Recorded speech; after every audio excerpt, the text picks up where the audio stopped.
بسم اللہ الرحمن الرحیم۔ السلام علیکم ناظرین۔ چونکہ ہم امریکہ کی دوستی اور دشمنی پر ہی زندہ ہیں اور کچھ ایسا حکومت میں تاثر ایسا دیا جاتا ہے پاکستان کے عوام کو، سیاستدانوں کی طرف سے بھی، کہ اگر امریکہ نے ہمارے سر سے ہاتھ اٹھا لیا تو پھر خدا نہ کرے کوئی دنیا کی طاقت میں بچا نہیں سکتی، نہ ملا بچا سکتا ہے نہ آرمی بچا سکتی ہے۔ موجودہ صدر جو بائیڈن جب تشریف لائے تو انہوں نے پاکستان سے کیا توقعات وابستہ کر لی تھی، یہ تو کوئی ایسی مطلب گمکری نہیں ہے، کوئی ایسا بھیت نہیں ہے جو آپ تک پہنچ نہ سکے۔ لیکن ایک بات ضرور تھی کہ جو توقعات انہوں نے پاکستان سے رکھی تھی وہ پاکستان نے پوری کی نہیں۔ اصل میں مجھے کبھی کبھی ایسا لگتا ہے جیسے جو بائیڈن اوور کانفیڈنٹ ہیں، یہ سمجھتے ہیں کہ جس طرح ماضی میں ان کی حکومت یعنی اوباما کی حکومت جو تھی ان کی، یہ لمبا کر لیتے تھے نا پاکستان کو ہر معاملے میں۔ وہ دور دہشت گردی کا دور تھا، پاکستان کی مجبوریاں تھی، کمٹمنٹ تھی، یہاں پہ یہ ایکٹیو تھے۔ اب امریکہ کی وہ پوزیشن نہیں رہی کہ وہ پاکستان کو کہے کہ جی یہ سی پیک سے الگ ہو جاؤ، یہ کر دو وہ کر دو، تو پاکستان کے احکامات کی تعمیل کرتا رہے گا۔ عمران خان کچھ طبیعت کے لحاظ سے بھی تھوڑے سے ضدی ہیں، تو وہ اس طرح ان کی بات نہیں مانتے۔ اور کیوں مانے جب پاکستان کی آرمی ان کو اس بات کی ضمانت دیتی ہے کہ ہمیں کوئی ضرورت نہیں کہ، اور نہ امریکہ اس پوزیشن میں ہے کہ ہمیں یہ ترن والا سمجھ کے کوئی نگل لے گا۔ اگر ایسا ہوا تو یہ کباب میں ہڈی والی بات ہوگی۔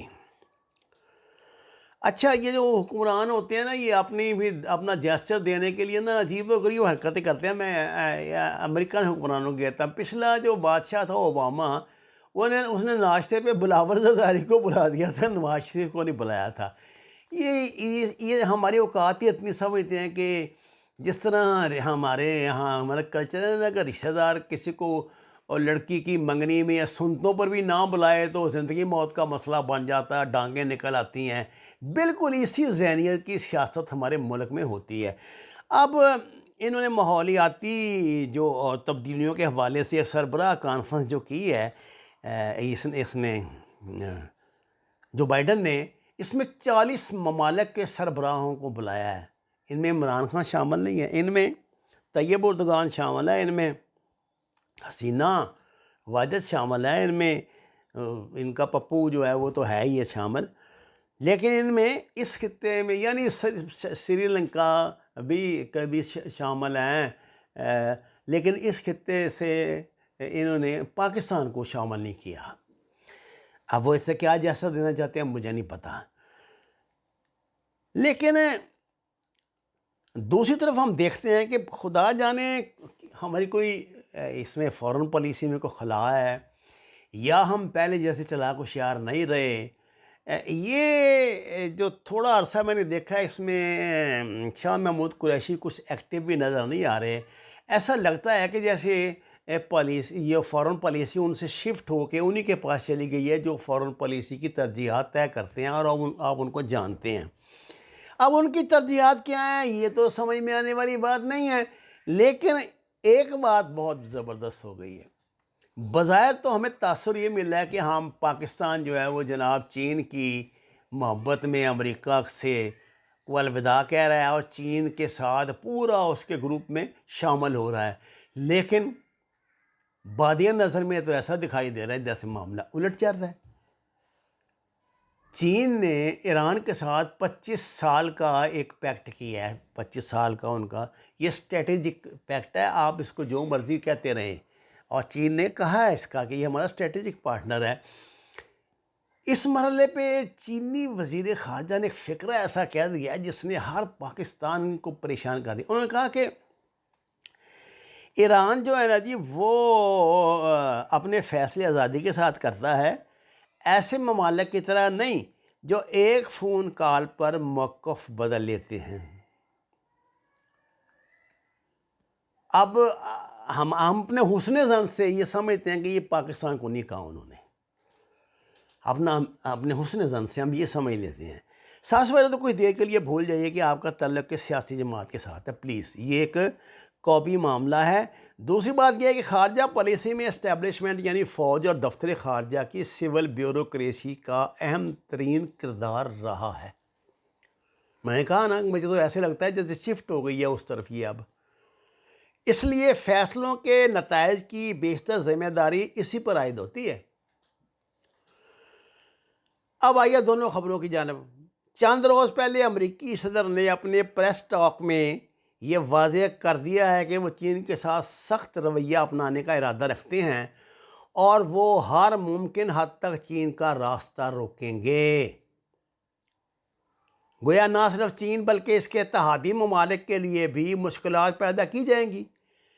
جو بائیڈن نے آج برطانوی وزیر اعظم سے گفتگو میں چین کے ون بیلٹ ون روڈ کے مقابلے میں منصوبہ لانے کی تجویز بھی دی ہے۔ آئی کوئی سمجھ آپ کو؟ یعنی ہمیں سمجھ لینا چاہیے کہ امریکہ کی پالیسی میں پاکستان پر پریشر بڑھانے کا مکمل ارادہ ہے، اور اس سلسلے میں پہلے چند قدم اٹھائے بھی جا چکے ہیں۔ وزیر اعظم کو دعوت نامہ نہ بھجوانا بھی اسی سلسلے کی ایک کڑی ہے۔ ایسے ہی آپ نا گونگلوں سے وہ شلگموں سے مٹی نہ جاڑیں، حقائق کو پلیز سمجھیں۔ ایران کے ساتھ $400 بلین کے 25 سالہ اسٹریٹجک پارٹنرشپ کے معاہدے کے بعد چین کے وزیر خارجہ کا یہ کہنا کہ ایک فون کال پر پالیسی بدل لینے والے ممالک، سب بیان صاف طور پر پاکستان کی طرف اشارہ ہے۔ نرم الفاظ میں یہ بھی دباؤ بڑھانے کا ایک قدم ہے۔ 21ویں صدی کی پہلی سرد جنگ میں آپ سب کو خوش آمدید۔ کولڈ وار دوبارہ شروع کروا دیا جو بائیڈن نے۔ بظاہر ہم مکمل طور پر ایک بلاک میں جانے کا خطرہ افورڈ نہیں کر سکتے، اور کوشش کر رہے ہیں کہ کسی نہ کسی طرح ایک توازن قائم رکھا جائے، لیکن دونوں بڑی طاقتیں ہمیں پوری طرح اپنے کیمپ میں کھینچنے کا ارادہ رکھتی ہیں اور اس کے لیے بھرپور کوشش بھی کر رہی ہیں۔ اب پاکستانی حکومت و اداروں، بلکہ یوں کہیے کہ اس ریاست کا اصل امتحان شروع ہو چکا ہے۔ اس امتحان میں دھمکیاں بھی ہوں گی، سخت اقدامات بھی ہوں گے اور لالچ بھی دیے جائیں گے۔ ان سب کے سے بچتے ہوئے ہم کیسے اپنے مفادات کا تحفظ کریں گے، یہی ہے اصل حکمت عملی۔ جناب، آپ کا خیال ہے کہ ایسی کسی تحریری مستقبل کی پیشین گوئی ہونا کہ مطلب جو کچھ لوگ جو یہ سمجھتے ہیں نا کہ آپ جی نجومی بھی بن جایا کریں، بتا دیا کریں کہ ایسے، اس لیے نہیں۔ خارجہ امور میں 100% درست پیشن گوئی تقریباً ناممکن ہوتی ہے، نجومی صرف کر سکتے ہیں، جو بعد میں ہمیشہ جھوٹی ثابت ہوتی ہے۔ ہمیں اتنا تھوڑا جائے نا کولڈ وار کی طرف، جو 70s کی اور 60s کی کولڈ وار تھی، دنیا تو 2 بلاکوں میں تقسیم ہو گئی ہے۔ اب پاکستان کس بلاک میں کھڑا ہو؟ ہمارا تو 72 سال سے ہم، اگر آپ سچی بات پوچھیں تو ہم نے ایک دن کے لیے بھی امریکہ کو نہیں چھوڑا۔ امریکہ نے ہمیں ہمیشہ ہر اہم وقت پہ چھوڑا ہے، ہم نے نہیں چھوڑا اللہ کی رحمت سے۔ لیکن مجھے ایسا دکھائی دیتا ہے کہ اب وقت آ گیا ہے کہ دس وے اور دیٹ وے ایک فیصلہ آپ کو لینا پڑے گا۔ یہ امریکہ ہمارے لیے 9/11، میں نے پہلے بھی آپ کو یہ بات کہی، 9/11 والی پوزیشن ہمارے اوپر لے آیا ہے۔ جس طرح اس نے تب کہا تھا کہ ہمیں بھائی ہاں یا نہ میں جواب دو سیدھا، اب ہمارے پاس گنجائشیں نہیں ہیں۔ اس وقت اگر امریکہ کو کوئی تھوڑی سی مجبوری ہے نا ہمارے ساتھ، تو وہ صرف یہ افغان طالبان کی ہے۔ وہ جانتا ہے کہ یہاں سے جان چھڑانے کے لیے افغانوں سے، افغانستان سے اسے پاکستان کی ضرورت ہے، لیکن اس سلسلے میں اس کی پالیسی واضح نہیں ہے۔ دیکھیں نا، ٹرمپ تو اعلان کر گیا تھا 1 مئی کا، یہ صاحب کہہ رہے ہیں کہ 1 مئی کو ہم نے جانا نہیں۔ مجھے تو لگتا ہے وہ یہ اڈا خالی نہیں کریں گے، کہ جس جنگ کا آغاز انہوں نے کر دیا ہے نا، اس میں اتنی آسانی سے نا اپنے مورچے نہیں چھوڑے جاتے، اور یہ ان کا بڑا مضبوط مورچہ ہے۔ پاکستان کو اب بڑے سوچ سمجھ کے لڑنا پڑے گا۔ خدا را ایک محب وطن پاکستانی کی حیثیت سے میری التجا ہے کہ چین کو نہ چھوڑنا، چین کا ساتھ نہ چھوڑنا اور چین کے وزیر خارجہ کو دوبارہ یہ کہنے کی ضرورت نہ پیش آئے کہ آپ تو ایک فون پہ اپنے فیصلے بدل لیتے ہیں، ورنہ ہمارا بہت برا انجام ہوگا۔ اللہ تعالیٰ ہمیں محفوظ رکھے اور پاکستانیوں کو، پاکستانی حکمرانوں کو سمجھ عطا فرمائے کہ وہ فیصلے کریں جو دیر پا اور پاکستان کے حق میں ہوں۔ ناظرین، مجھے تو ایسا دکھائی دیتا ہے جیسے یہ افغان مجاہدین کا جہاد ہے جس نے ہمیں امریکہ سے جوڑا ہوا ہے، کیونکہ امریکہ کو اگر ہماری کوئی ضرورت ہے تو وہ صرف اس جہاد کی حد تک ہے کہ یہاں سے امریکہ کی جان چھڑانے میں ہم اس کا کیا ساتھ دیتے ہیں۔ آج ایک بڑی خطرناک خبر مجھے ابھی یہ بھی ملی ہے کہ جو بھارت کو ایرانی پورٹ پر، ظاہر ہے ان کا ایک معاہدہ بڑا لمبا، وہاں سہولت حاصل ہے، وہاں سے بھارتی جہازوں کے ذریعے کچھ اسلحہ امریکن فوج کے لیے بھیجا گیا ہے افغانستان۔ آپ جانتے ہیں کہ یہ سلسلہ جو ہے وہ ان کا بڑے عرصے سے جاری ہے۔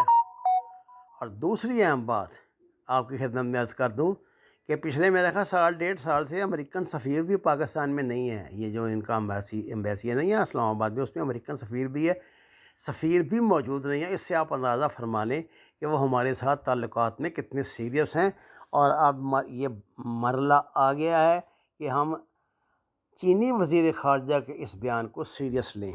وما علینا الا البلاغ المبین۔ ناظرین کرام، درخواست ہے قرآن و نماز کو ترجمے کے ساتھ جانیے، ہمارے چینل کو سبسکرائب کریں، لائک دیں، سچ کے سفر میں ہمارا ساتھ دیں۔ آپ کا بہت شکریہ۔